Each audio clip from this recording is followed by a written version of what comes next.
Well, a lot of people hate the president, so of course everything he does must be motivated by racial animus because racism is bad, so of course Trump would be a bad racist. Yesterday on CNN, former White House Communications Director Jen Psaki said that President Trump's Cheatin' Obama nickname was not just weird, it was racist. Given Trump's history, you can also guess that there might be racial undertones there. He was the founder of the birther movement. Perhaps I'm going to a very evil place with that, but I think history tells us that's a possibility. I don't know, evil, just like weird and confusing. Okay, maybe it's racist. How? Never explained. Meanwhile, over at CNN, commentator Tara Setmayer said it's okay to call black Republicans racial slurs. Watch. It takes somebody with very thick skin to go out there and be black and say, I'm a Republican, I'm a conservative, because what's going to happen is they're going to come on your network. Yeah, I've lived it for 25 years. What's going to happen is that if they're going to come on your network and they're going to be called everything but a child of God, they're going to be called an Uncle Tom and everything like that. What are you and so first about? things first, are you going to sit there and act like that's not true?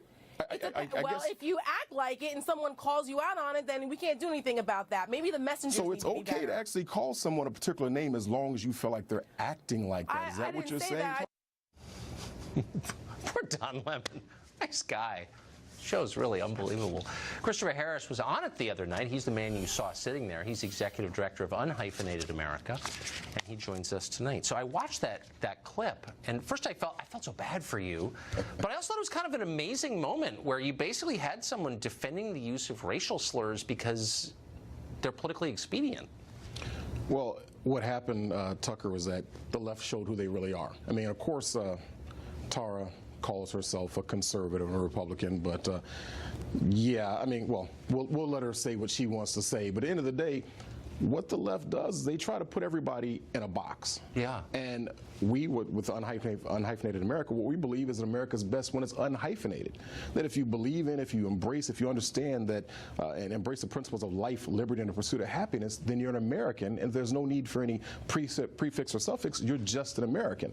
And so trying to put everybody into a particular box, saying that you must think a particular way because of your paint job, as one of my buddies says, the melanin content in your skin, is one of the problems that the left has. And what they're doing is they're focusing on identity politics, and they try to say, well, Donald Trump obviously must be a racist because, well, look at the lack of diversity, without kind of doing some critical analysis and saying, well, how many black people actually applied for a White House internship? And even then, when you look at what happened with Ms. Setmayer, is that she just vilified any black person who doesn't toe the line. Well, exactly. So what happens, I mean, and one of the reasons for the hysteria, I think, is Trump actually got a higher percentage of the black vote than the Republican who ran before him, Mitt Romney. Not a ton, but more, so that freaked him out. But what happens to the country long term if you encourage everyone in it, of all colors, to think of themselves first as members of a racial or ethnic group? Like, what happens over time? Balkanization. Yeah. You know, the term, a lot of people are not familiar with it, but the Balkan region, what you have is a lot of different tribes, different groups of people who are all constantly warring against each other. And one of the things that, I mean, we are the United States of America. I mean, granted, you have people, you're maybe a Virginian or you're a South Carolinian or a Texan or whatever like that. And so you might have a certain amount of pride for being from the state that you're from. But at the end of the day, we're all Americans. We have something unifying in our culture. It's, once again, it's those beliefs in life, liberty, and the pursuit of happiness. And it's one of those things that they keep trying to push these identity politics to say that you must think a particular way because of the color of your skin. But more importantly, they want you to believe that, they want me to believe that because of the color of my skin, that I'm inherently a victim, that I will always be a victim, and that I should vote a particular way for the people who, I guess, they want to protect me. But you know, we can look at the black community overall, and here's the reality. What has gotten better in the past 50 years, as long as blacks have been voting 70+% for the Democratic Party? No one can say that things have gotten better from economic standpoint. The schools haven't gotten better.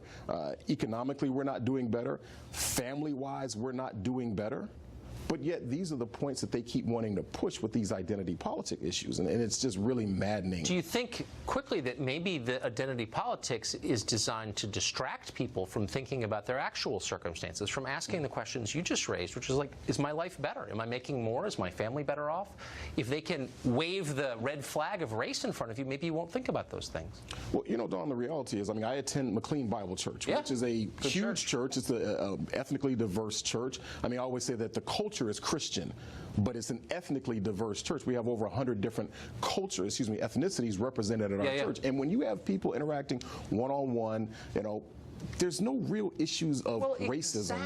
Exactly. And church is the best possible example of that. Thank you very much. That was great. Thank you for having me.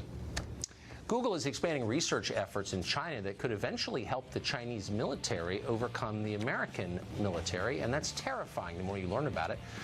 The most recent installment of our Tech Tyranny series is coming up next.